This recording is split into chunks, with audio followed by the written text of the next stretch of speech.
Hey everybody, welcome back to DV Tech. It is really nice to see all of you guys here again. If you are new to the channel, my name is Dave and I do tech reviews here. And today in hand for all of you guys, I have a Galaxy S22 Ultra and what's going to be sort of like a 1 year later review, but a little different. I always like to be super honest and transparent with you guys in these videos. So what you're not getting out of this video is the 1 year review perspective of someone who has daily driven this for an entire year. But what you are getting out of this review is someone who has used a lot of other phones in the span of time with the Pixel devices, iPhones, the Galaxy Fold 4, which I use every single day. And so this review is sort of coming from someone who picked up the phone like a month ago and was trying to see if this is something that's still worth picking up in today's market. I'm going to do a little bit of a deep dive with you guys, so stay along for the ride and let's jump right in.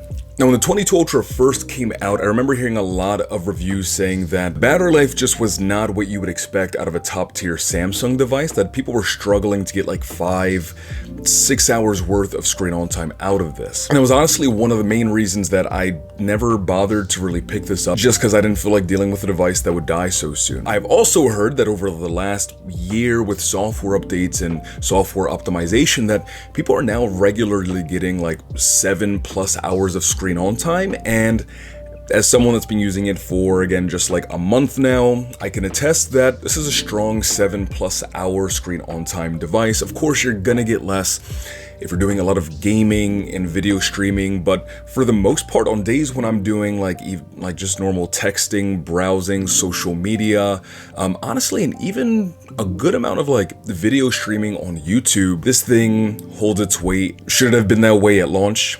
Absolutely, but it's nice that it's in this state right now. I took a break between the Galaxy Note 10 Plus up through this one, and it's amazing how much they've improved on this technology, especially with 120 Hz refresh rate display.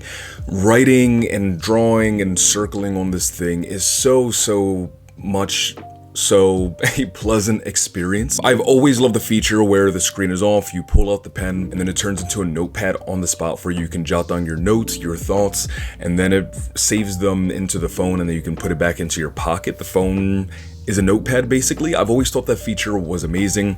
Now, I do have the S Pen for the Galaxy Note 4, and that is really nice. I've used it before in my work as a therapist, giving it to clients so that they can sign off on basically just like contractual agreement for therapy, privacy and confidentiality rights, things like that. And using it that way is really nice, especially because the form factor is conducive to signing off on things, which is nice.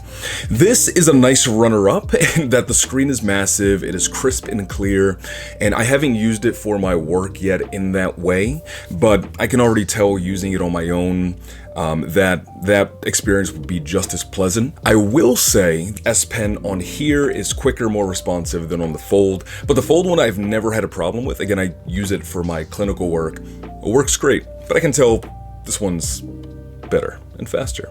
If you're watching this video specifically and you're just looking for a phone with power, this thing has it in spades. Basically everything that you play on this runs perfectly. Punishing Gray Raven is a pretty intensive game in terms of like the particle effects that are happening on screen at one time, the character textures, the animations, and this thing you can load up a game and put everything in maximum settings, 60 FPS, you can have the bloom on, anti-aliasing, and it just chugs through. If you're looking for a powerhouse, this thing can do it. There's not a whole lot else to say outside of that. Powerful device. If you guys are enjoying the video so far or want to stay up to date with what I'm doing next, hitting the subscribe button is the best way to show me support. It does help a lot. I'll be having comparisons of the S22 Ultra with the 23 and the iPhone 14 Pro Max, and probably the Fold 4 if you guys want to see a comparison between these two devices and how they handle in everyday life. Specifically, probably the cameras, if I had to guess. The 7 Pro. Let me know. I'm talking a lot. Back to your video. When you're using the phone, the bezels almost don't exist on this device, and it's just been an immense pleasure. That being said, because of the size and form factor of this phone, one-hand usability for a lot of people flat out is just going to be rough.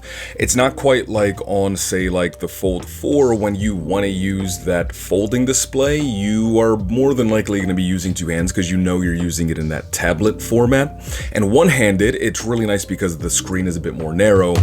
Where here, you just have a hulking behemoth of a device at pretty much every given moment. Now, for someone like myself, my hands are a bit larger, and so like this doesn't really impact me in a negative way too much, but I can absolutely see how this would be burdensome to a lot of people. However, there is a one-handed mode that is helpful in terms of like pulling down the notification shade or reaching things that are like on the top shelf, so to speak, on the phone. And so I find that really helpful and usable, and it's a quick swipe down, which I think is a nice, easy way to access that. Additionally, looking at the display, the fingerprint sensor is pretty darn fast and accurate, and the facial recognition, I know it's not going to be quite as safe as Apple's Face ID over there on that side of things. My dad and I look very similar, and it was able to discern that I was me and that he was not me when trying to open my phone, and so I don't think I have many doppelgangers out there. And so I think that works well for most people. Most people don't have a lot of doppelgangers out there, I don't think, unless you clone yourself. So camera time, you have that 108 megapixel sensor, you have your telephoto lens, the wide angle lens. I have to say the pictures on this thing are really darn good. You also have the front facing camera as well, that I think the detail on that looks really, really good. Usually my reviews, the people that watched, if you're a returning viewer, you're one of those people, seem to enjoy when I just kind of like show you guys the things and let you form your own opinion, and then you guys comment in the comment section what you think. That seems to work really well, and so enjoy. Alright guys, so this is what you're getting out of the Galaxy S22 Ultra. Honestly, I mean, I know that the S23 is right around the corner, but you're still getting a fantastic looking picture out of the video here. Looks really good, looks crisp. I have to say also, I know that the color tones on like the Pixel 6 Pro and 7 Pro are really good. I have to say for the S22 Ultra, I think my face is lacking just a little bit of redness and like my undertone, but outside of that, the picture itself looks really good.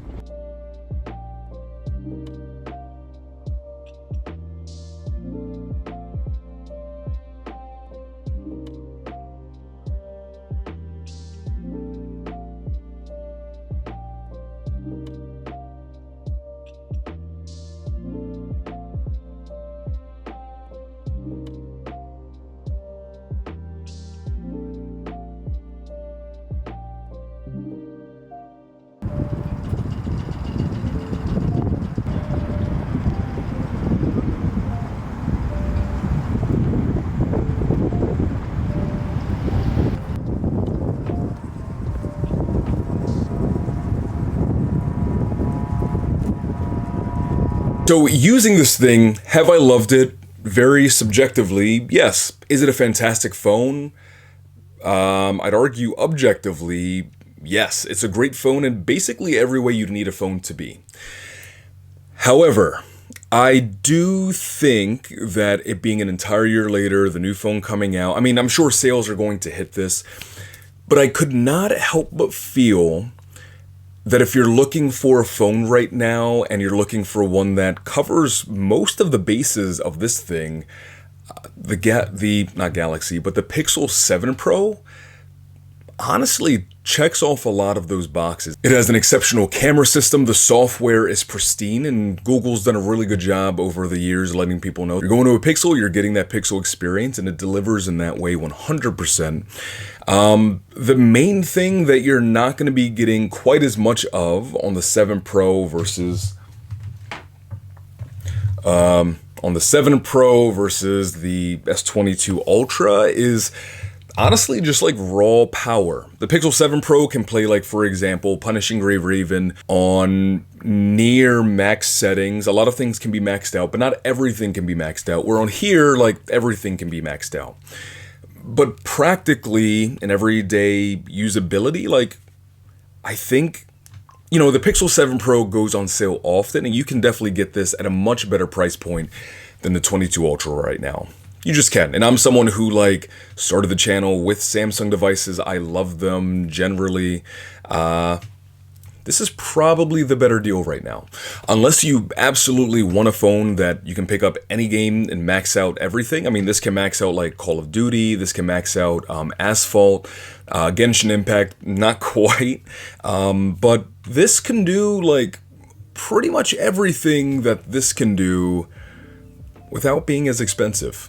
So I'll leave that up to you guys. The form factor is a bit more pocketable for most people, more than likely, but I'll leave it up to you. Thank you guys so much again for stopping by and hanging out. Let me know in the comment section if the 22 is something that you're looking forward to picking up around this time of year, or if maybe the 7 Pro is the way to go. I think so. Have a great day, guys, and as always, peace, love, and adios. Bye.